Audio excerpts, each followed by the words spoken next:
కొంచెం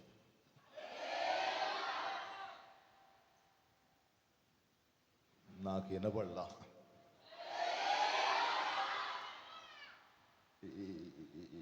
ఇటువైపు వాళ్ళు కొంచెం బాగా చెప్తున్నారు, ఇటువైపు వాళ్ళు సగం వైపు చెప్తున్నారు, వెనకాల వినబడట్లా. ఇప్పుడు చెప్పండి. హల్లెలూయా. మనం ఎంత బాగా బాహాటంగా స్వరాన్ని ఎత్తుతామో అంత బాగా దేవుని హస్తం కూడా చాపబడుతుంది. ఆమేన్, ఆమేన్. ఎవరు చేసుకున్న కర్మ వాళ్ళకే అన్నట్లు, ఎవరు విశ్వాసంతో కేక వేస్తే ఆ విశ్వాసముతో అరిచినప్పుడు నీకు కట్టబడిన ఆ దరిద్రమనే ప్రతి కట్టు తెగిపోవునుగాక. హల్లెలూయా. కేక వేస్తేనే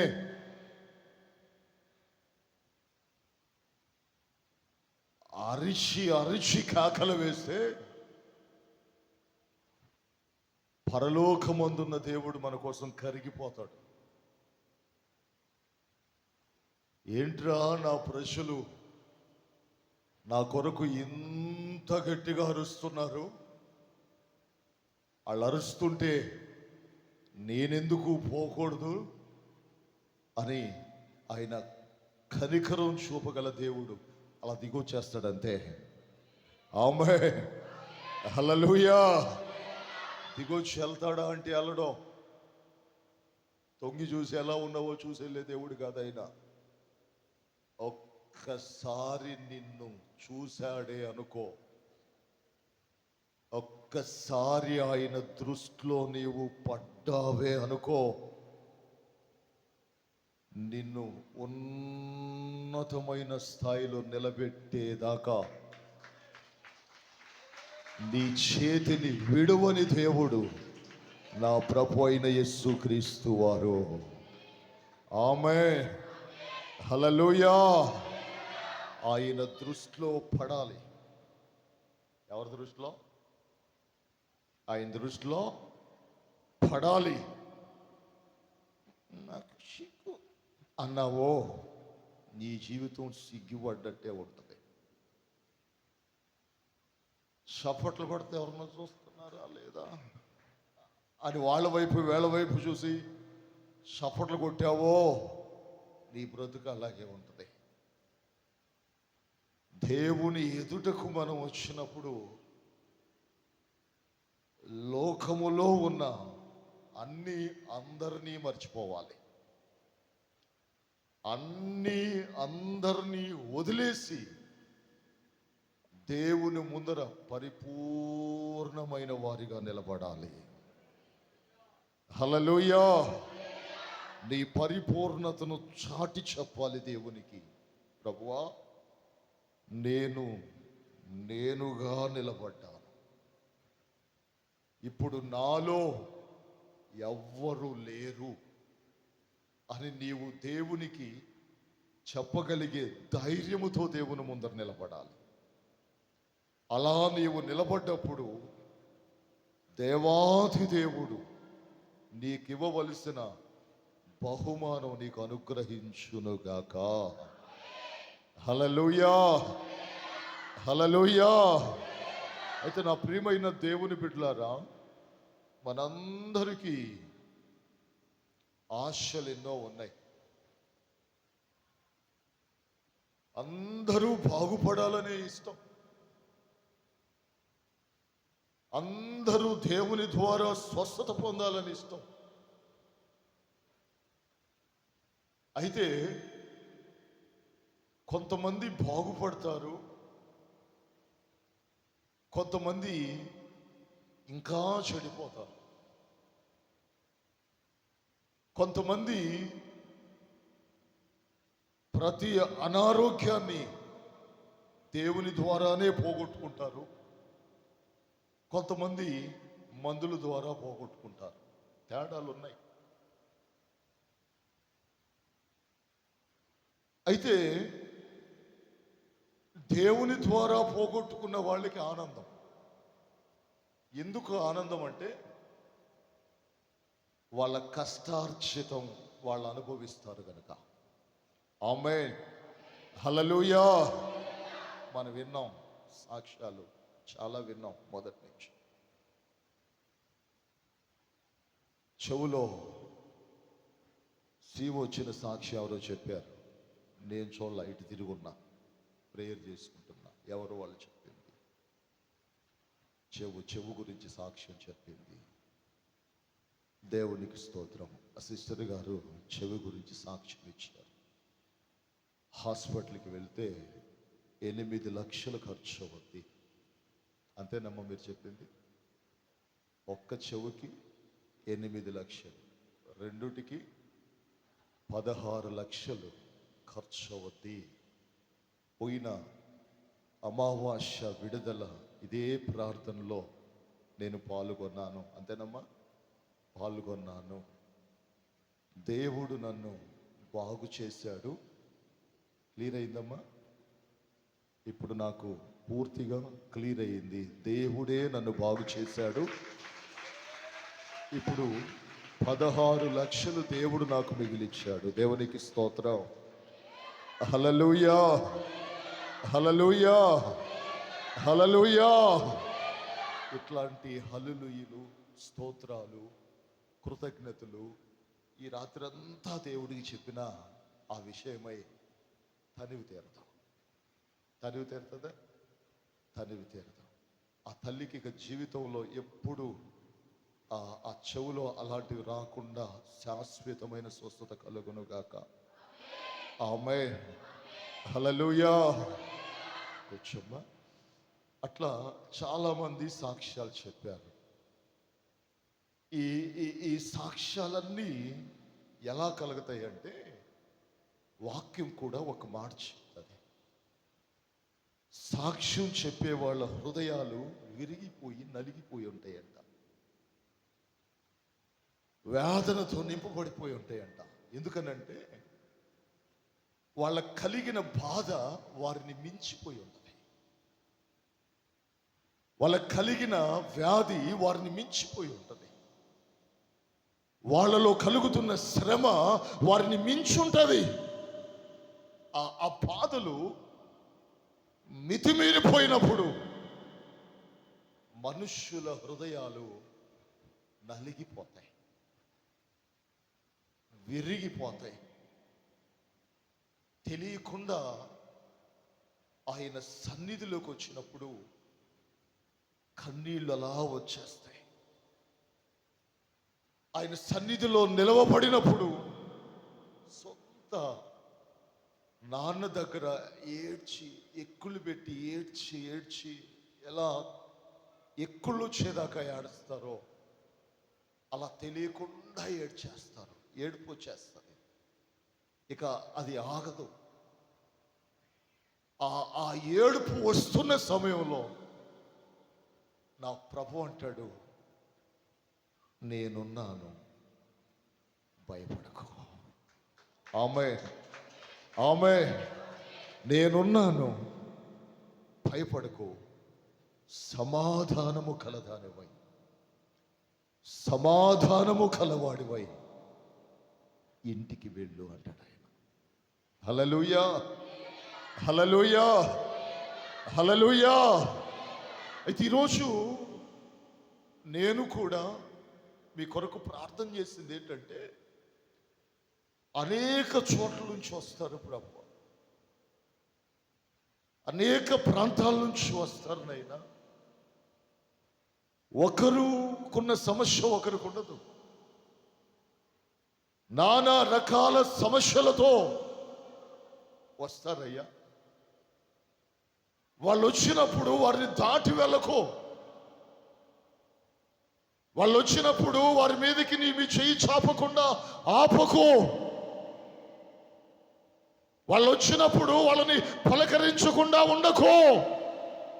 ప్రభువా, నన్ను చూసో, మందిరాన్ని చూసో, మేమున్న ఊరిని చూసో రావట్లేదు, కానీ వచ్చేవారు మిమ్మల్ని చూస్తూ వస్తున్నారయ్యా. వచ్చిన వారు అసంతృప్తిగా వెళ్ళకూడదనైనా తృప్తిగా వెళ్ళాలి. వాళ్ళు వెళ్ళి ఆనాడు 2000 సంవత్సరాల క్రితం సమరయ్య స్త్రీ వెళ్ళి ఎలాగూ మీరు చేసిన కార్యాలను బట్టి ఊరంతా పంచిపెట్టిందో, అలాగే మీ కార్యాలు చూసిన వారు వెళ్ళి ఊర్లు ఎలా ప్రకటించారో, అలా వీళ్ళు చూసి చెవులారా విని వెళ్ళి మీ మహిమను ప్రచురించే విధంగా ఒక్కొక్కరి జీవితంలో మంచి అద్భుతాలు జరిగించయ్యా అని ప్రార్థన చేశారు. ప్రార్థన చేస్తే ప్రభువారికి ఆ ప్రార్థన చేరింది. దేవునికి స్తోత్రం. హల్లెలూయా, హల్లెలూయా, హల్లెలూయా. నా ప్రియమైన సహోదరి సహోదరుడా, మనం వర్షములో లేవు, వర్షము బయట, కానీ ప్రభు తుఫాను వలె మన ఆలయములోనికి దిగొచ్చాడు. హల్లెలూయా, మన ఆలయములోనికి దిగొచ్చాడు. నా చేతి మీదుగా మీ మీదకి దిగొచ్చాడు. అనుభవించిన వాళ్ళు సాక్ష్యాలు చెప్పారు. ఆమేన్, హల్లెలూయా. నేను అనుభవించలేదని నువ్వు అనుకోవచ్చు, కానీ నీకు తెలియకుండా నా దేవుడు నిన్ను తాకేశాడు ఈ రాత్రి. ఆమేన్, నిన్ను తాకేశాడు నా ప్రభు. నీకు తెలియకుండానే నువ్వు బాగుపడిపోయావు. 10 మంది కుష్టి రోగులు దారిలో వెళ్ళిపోతూ ఉండగా తెలియకుండానే బాగుపడిపోయారు. ఈరోజు నువ్వు దారిలో వెళ్తుండగా కాదు, ఇక్కడ ఉండగానే బాగుపడిపోయావు. దేవునికి స్తోత్రం, హల్లెలూయా. నీవు బాగుపడిపోయావు. కావాలంటే మిమ్మల్ని మీరు ఒకసారి టెస్ట్ చేసుకోండి. మిమ్మల్ని మీరు టెస్ట్ చేసుకోండి. ఎక్కడ రోగాలు అక్కడ, ఎక్కడ నొప్పులు అక్కడ విడుదలైపోతాయి, విడుదలైపోయింటాయి అంతే. ఇక విడుదలైంది నీ దగ్గరికి దరిదాపులకు కూడా రాదికా. హల్లెలూయా, హల్లెలూయా. సుడిగాలి రూపములో వచ్చిన పరిశుద్ధాత్ముడు చివర్లు అన్ని ఎత్తుకుని వెళ్ళిపోయాడు. ఆయన చప్పట్లు కొడదాం. ఆమేన్, ఆమేన్. నీ బాధలు ఎత్తుకెళ్ళాడు, నీ కష్టాలు ఎత్తుకెళ్ళిపోయాడు, నీ రోగాలు ఎత్తుకెళ్ళిపోయాడు, నీ శత్రువుని ఎత్తుకెళ్ళిపోయాడు. ఇక నీ దగ్గర ఉన్నదల్లా ఒకటే, దేవుడు నీకు ఇచ్చిన పరిశుద్ధాత్మ, పరిశుద్ధాత్మ, పరిశుద్ధాత్మ వరం. ఆమేన్, ఆమేన్. దేవుడు నీకు ఇచ్చిన పరిశుద్ధాత్మ వరం, వరం ఇక నీలో పనిచేయునుగాక, పనిచేయునుగాక, పనిచేయునుగాక. దేవుని ఆత్మ వరం నీలో ఫలించునుగాక, నీలో ఫలించునుగాక. నీలో ఇక నుంచి వరం, వరం ఫలిస్తుంది. నువ్వు ఇంటికి వెళ్ళి ట్రై చేయి. అవతల వాళ్ళకి దేవుని మాటలు చెప్తా ఉండు. దెయ్యాలు కేకలేస్తా నీ కాళ్ళ దగ్గర పడిపోతాయి. హల్లెలూయా. భయపడబాక. ఇక నువ్వు వెళ్ళి దేవుని మాటలు చెప్తా ఉండు, చెప్తా ఉండు అంతే. దయ్యాలు ఉన్న వాళ్ళు అలా నీ కాళ్ళ మీద పడిపోతారు. భయపడబాకప్పుడు. నువ్వు అనుకోవాలి, నా దగ్గర దేవుడు ఉంటేనే దెయ్యం నా కాళ్ళ మీద పడింది. ఆమేన్, ఆమె అప్పుడు నువ్వు చెప్పు, ఏయ్ సాతానా, ఇదిగో ఈ శరీరాన్ని విడు, విడు, గద్దించు. నీ చేయి చూపించి గద్దించు, అంతే. ఆ సాతాను ఎవరిలో ఉందో వాళ్ళని విలవిలలాడించి బయటికి వెళ్ళిపోతుంది. దేవునికి స్తోత్రం. హల్లెలూయా, హల్లెలూయా. ప్రకటించండి, ఈ చివరి అంత్య దినాలలో దేవుడి రాత్రి నీకు ఇచ్చిన పరిశుద్ధాత్మ వరాన్ని పట్టుకొని ఆమేన్, ఆమేన్. ప్రకటించు, నీకు ఇచ్చిన పరిశుద్ధాత్మ వరాన్ని పట్టుకొని ప్రకటించు. బహుమాట పడబాక. నువ్వు మాట్లాడుతుంటే చాలు, రేపటి ఉదయం నుంచి ఇక్కడ మాట్లాడుతుంటే చాలు, నీ కాళ్ళ దగ్గరికి దెయ్యాలు పడిపోతాయి, అంతే. ఆమె మాట్లాడి చూడు, సాక్షిగా తిరిగిరా. మాట్లాడి చూడు, సాక్షిగా తిరిగిరా. శిష్యుల్ని పంపించాడు యేసయ్య. మాట్లాడండి వెళ్ళాను, అంతే. వాళ్ళు వెళ్ళి నోరు తెరిచి మాట్లాడుతుంటే పలు ప్రాంతాల్లో ఉన్న చీకటి శక్తులన్నీ కేకలు వేస్తా శిష్యుల పాదాల దగ్గర వచ్చి దొల్లాడే. మీరెవరో తెలుసా? ఇప్పుడు దేవుడు ప్రేమించిన ఆయన పిల్లలు మీరు. హల్లెలూయా, హల్లెలూయా. ప్రభువు ఎత్తుకొని హత్తుకొని ఒక సమాజముగా మిమ్మల్ని సమకూర్చాడు.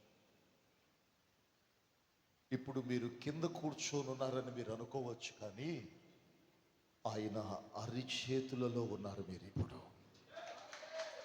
ఆమేన్, ఆమేన్. ఆయన గుండెల మీద హత్తుకుంటున్నాడు మిమ్మల్ని. ఇప్పుడు ఆయన దృష్టిలో మీరైతే మీరు పెద్దవాళ్ళు, కానీ ఆయన దృష్టిలో మీరు చిన్న పిల్లలు, ముద్దుగా మాట్లాడే పిల్లలు, తెలిసి తెలియని ఆలోచన కలిగిన పిల్లలు. మిమ్మల్ని ఆయన గుండెల మీద ఆడిస్తున్నాడు ఆయన. ఆమేన్, హల్లెలూయా, హల్లెలూయా. ఆయన గుండెల మీద మిమ్మల్ని పెట్టుకొని మీ భారాన్ని మోస్తున్నాడు ఈ రాత్రి. మీ గుండెల మీద ఉన్న భారాన్ని, మీ గుండె అలిసిపోయి అవిసిపోయి మీ గుండెల్లో కన్నీరు విడుస్తూ ఉంటే, మీ గుండె భారం ఎక్కువైపోయి అలసి సొలిసి పడిపోతున్న మిమ్మల్ని, మీ గుండెల మీద ఉన్న కట్లను భారాన్ని తీసివేసి రాత్రి మంచిగా మీ జీవితాల్ని ఆయన గుండెల మీద పెట్టి మారుస్తున్నాడు ఈ రాత్రి. ఆమేన్, హల్లెలూయా, హల్లెలూయా. కనుక నా ప్రియమైన సహోదరి సహోదరుడా, ఈ రాత్రి నువ్వు అనుకోవచ్చు, నేను చాలా ప్రయాసపడి వచ్చాను, వర్షమైనా వచ్చాను, ఎంత కష్టపడి వచ్చానని. నువ్వు రాలా. నువ్వు ఉన్న దగ్గరికి నా యేసయ్యే వచ్చాడు. ఆమేన్, హల్లెలూయా, హల్లెలూయా. ఆయన గట్టిగా నీ చేతిని పట్టుకొని ఆయనతో పాటు నేను తీసుకున్నాను. ఎందుకు అని నీకు అనుమానం రావచ్చు. ఎందుకంటే ఇక నువ్వు అలసిపోకూడదు, ఇక నీకు దిగులు ఉండకూడదు,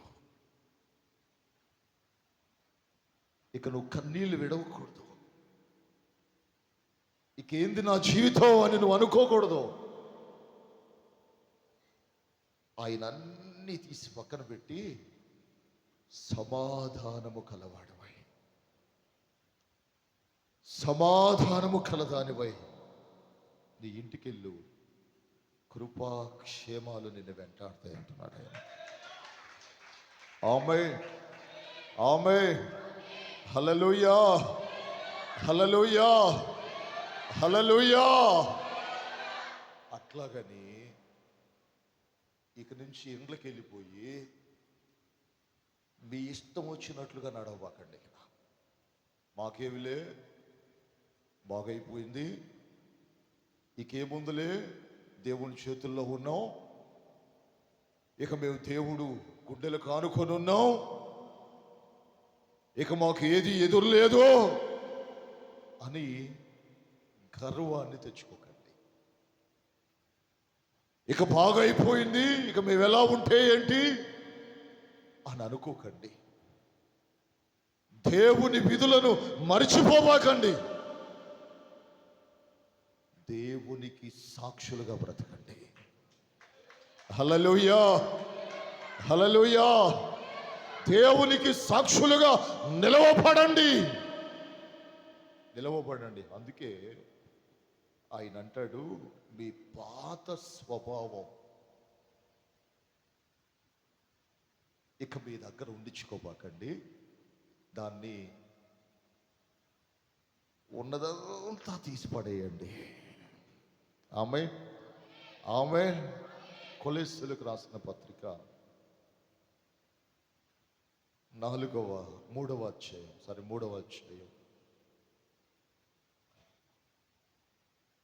5వ వాక్యం నుండి 10వ వాక్యం వరకు ఒకసారి మనం జ్ఞాపకం చేసుకున్నాం. రాయబడి ఉంది, కావున భూమి మీద ఉన్న మీ అవయవములను అనగా జారత్వమును, అపవిత్రతను, కామత్వమును, దురాశను, విగ్రహారాధన అయిన ధనాపేక్షను మీలో చంపివేయండి. వాటి వలన దేవుని ఉగ్రత అవిధేయుల మీదకి వచ్చును. పూర్వము వారి మధ్య దీవించినప్పుడు మీరు కూడా వీటిని అనుసరించి నడుచుకొంటిరి. ఇప్పుడైతే మీరు కోపమును, ఆగ్రహమును, దుష్టత్వము, దూషణ, మీ నోట బూతులు అను వీటనన్నిటినీ విసర్జించండి. ఒకనితో ఒకడు అబద్ధం ఆడకుడి, ఏలయనగా ప్రాచీన స్వభావమును దాని క్రియలతో కూడా మీరు పరిత్యజించి జ్ఞానము కలుగు నిమిత్తము దానిని సృష్టించిన వాని పోలిక చొప్పున నూతన పరచబడుచున్న మీ నవీన స్వభావమును ధరించుకొనిడి. దేవునికి స్తోత్రం. హల్లెలూయా, హల్లెలూయా, హల్లెలూయా. చాలా స్పష్టంగా ప్రభు మనతో మాట్లాడుతున్న మాటలు ఏంటంటే, కావున భూమి మీద ఉన్న మీ అవయవములను అనగా జారత్వమును, అపవిత్రతను, కామమును, దురాశను, విగ్రహారాధనను, ధనాపేక్షను చంపివేయండి. ఏమంటున్నాడండి? చంపి వేయండి. వాటి వలన దేవుని ఉగ్రత అవిధేయుల మీదకి వచ్చును. పూర్వము వారి మధ్య జీవించినప్పుడు మీరును వీటిని అనుసరించి నడుచుకున్నారు. మీరు కూడా లోకం మధ్య నడిచినప్పుడు వీళ్ళని వాళ్ళు అనుసరిస్తున్న వాటన్నిటినీ అనుసరించి నడుచుకున్నారు. అయితే ఇప్పుడు మీరు కోపము, ఆగ్రహము, దుష్టత్వము, దూషణ, మీ నోట బూతులు అను వీటన్నిటినీ పెద్దగా చెప్పండి, వీటన్నిటినీ విసర్జించండి. దేవునికి స్తోత్రం. హల్లెలూయా, హల్లెలూయా. ఇవన్నీ మీ నోట నుండి తీసేయండి. రాత్రి ఏమంటున్నాడు? తీసేయండి, తీసేయండి. మొదటి మాట చెడ్డ మాటలు. ఏ మాటలట? కొంచెం గట్టిగా చెప్పాలి మీరు. ఏ మాటలట? చెడ్డ మాటలు తీసివేయండి. చెడ్డ మాటలు అంటే ఏంటి? బూతులు. చెడ్డ మాటలు అంటే ఏంటి? బూతులు. తమాషా మాటలు, స్వరశక్తులు. తమాషా మాటలు, తమాషా మాటలు. తమాషాలు చాలా మంది ఊరకూరకనే పడుతుంటారు. ఏంట్రా తమాషా అంటే నవ్వుపిద్దామని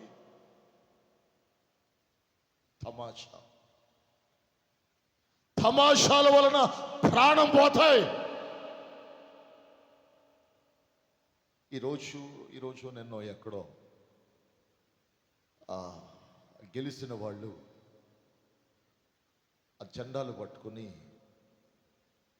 తిరుగుతూ ఉంటే తమాషాగా ఏదో చేద్దామన్నా, ఏదో చెయ్యాలన్నా ఒక ఆతృతతో అలా చేస్తుంటే ఆ ట్రాక్టర్ వెనకాలకి తిప్పుతుంటే వెనకాల నిలబడ్డావు, ట్రాక్టర్ కింద పడ్డాడు.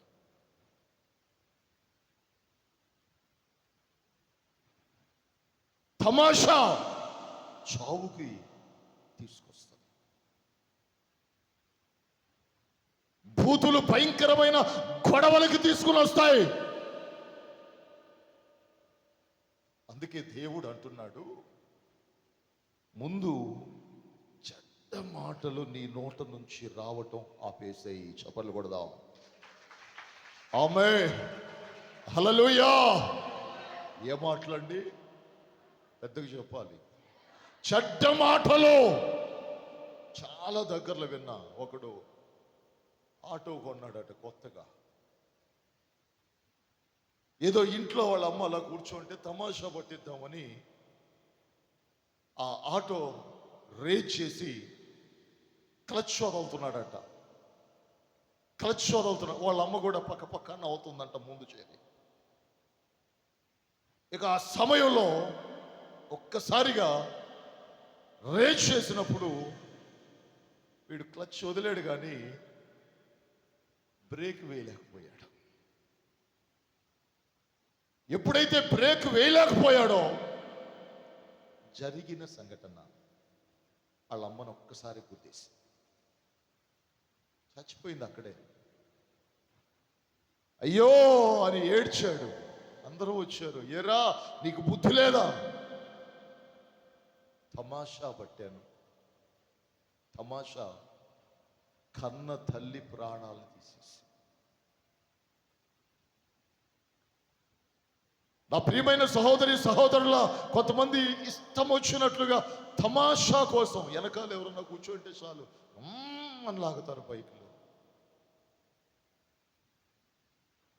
కింద పడితే వాళ్ళు అడిగితే వాళ్ళు చెప్పే మాట తమాషాకి లాగా కాదు. అత్యవసరమైతే పోవటంలో అర్థం ఉంది. కానీ దేవుడు అదే అంటాడు, నీ నోట ఆ మాటలు ఉండరాదు. ఆమేన్, హల్లెలూయా. తమాషా అనే మాట నీ నోట రాకూడదు. బూతు అనే మాట నీ నోట రాకూడదు. మొన్న పొలం దగ్గర కూర్చుని ఉన్నా. ఒకడు వచ్చాడు. చాలామంది కూర్చొని ఉన్నాం, అందరూ మాట్లాడుతున్నారు, కానీ ఒకడు వచ్చి వాడి నోట్లో మంచి మాటే రావట్లే. ఎంత సేపుడికి ఆడు ఏదేదో మాట్లాడతాడు. ఆడు మళ్ళా క్రైస్తవుడే, ఆడు మళ్ళా క్రైస్తవుడు మాట్లాడతాడు. ఒక మాట అన్నా, రేయ్ నువ్వు ఇట్ట మాట్లాడుతున్నావు కనుక నీకు విలువ లేదురా అన్నా అన్నాడు. అవునరా, నువ్వు ఇట్ట మాట్లాడుతున్నావు కాబట్టి నీకు విలువ లేదు. ఒక ఉన్నతమైన వ్యక్తి దగ్గరికి వెళ్ళరా, నలుగురిలో కూర్చున్నప్పుడు ఎలాంటి మాటలు మాట్లాడతాడో వినరా. ఇలాంటి మాటలు మాట్లాడినప్పుడు నిన్నెవడు మంచి అనడరా, అది నీకు గొప్ప కావచ్చు, కానీ నిన్నెవడు మంచి అనడరా అన్నా. ఆ మాట విన్నాడు, ఇక అక్కడ లేడు వాడు. దేవునికి స్తోత్రం. హల్లెలూయా, హల్లెలూయా. అవును, మనం అనుకోవచ్చు బూతులు మాట్లాడితే అబ్బా నేను పెద్ద గొప్ప అని. బూతులు వినేవాళ్ళు ఏమనుకుంటారు తెలుసా? వీడమ్మ ఎట్ట పెంచారా వీళ్ళమ్మ నాన్న, వీడికి ఎవరున్నారో కూడా పక్కన అర్థం కావట్లేదు, పనికి మాలినోడు అని తిట్టుకుంటారు. మనిషి నోటికి కూడా శాపం ఉంటుందండో, మనిషి నోటికి కూడా శాపం ఉంటుంది. నీ కాస్త 4 రూపాయలు కలిగాయని, లేదా కొంచెం మంది పొలం ఉందని, లేదా ఇంకేదో నీకు సపోర్ట్ ఉందని నీ ఇష్టం వచ్చినట్లు నోరు పారేసుకున్నావో, మనుషుల నోర్లు కూడా చిన్నవి కాదు. ఒక్కొక్క మాటలో ఒక్కొక్క ఇది ఉంటుంది. ఒక్కొక్కడు గాన అన్నాడో ఉన్నవన్నీ పోతాయి. అందుకే నా ప్రభు అయిన యేసుక్రీస్తు వారు అంటున్నాడు, ఆయన కాస్త తగ్గించుకో. ఏం తగ్గించుకో? ఏం తగ్గించుకో? కథ చెప్పండి. ఏం తగ్గించుకో? నోరు కొంచెం అదుపులో పెట్టుకో. ఆమేన్, హల్లెలూయా, హల్లెలూయా. రెండవది ఏంటంటే చెడు కోరికలు. ఏ కోరికలంట? అదుపులో పెట్టుకో. చప్పట్లు కొడదాం. స్పష్టంగా చెప్తున్నాడు ప్రభు. ఎందుకు చెప్తున్నాడు ఈ మాటలంటే, నీలో పరిశుద్ధాత్మ వరం ఫలిస్తా ఉంది. పరిశుద్ధ ఆత్మ వరం నీలో రెట్టింపు కావాలంటే ఇవి నీలో ఉండకూడదనే ఈ రాత్రి ప్రభు నిన్ను హెచ్చరిస్తా ఉన్నాడు.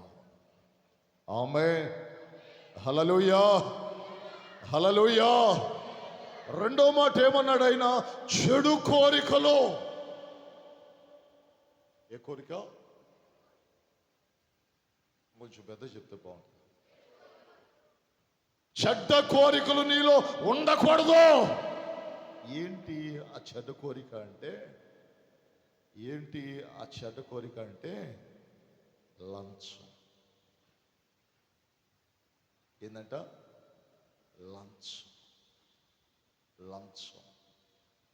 ప్రతిదానికి లంచం. దేవుడు అంటాడు లంచం తీసుకోవద్దు. ఆమేన్, ఆమేన్, ఆమేన్. లంచము తీసుకోవద్దు.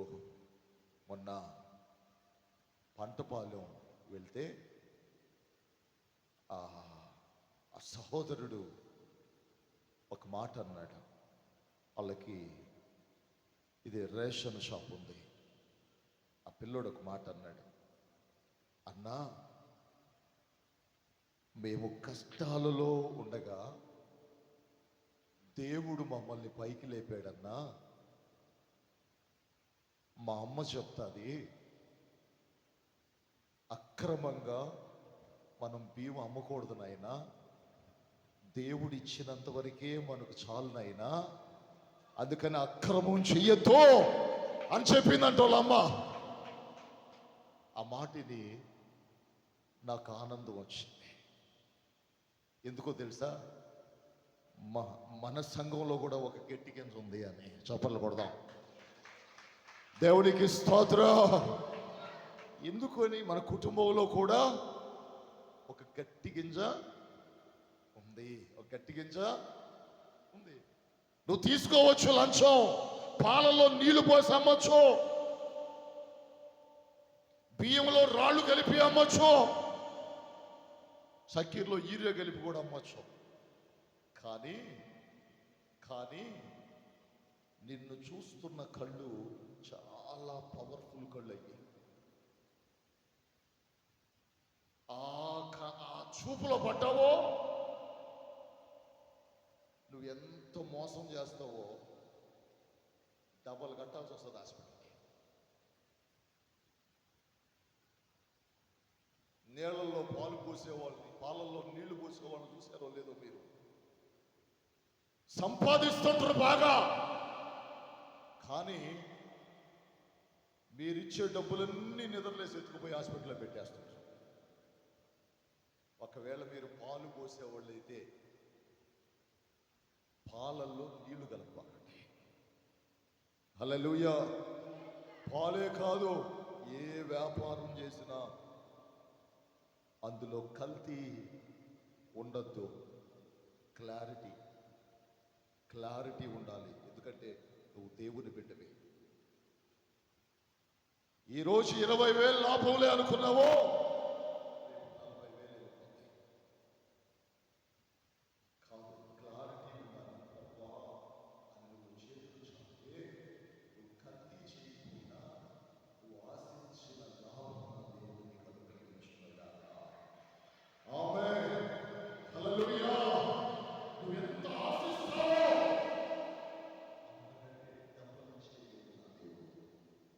హల్లెలూయా, హల్లెలూయా,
దేవుడు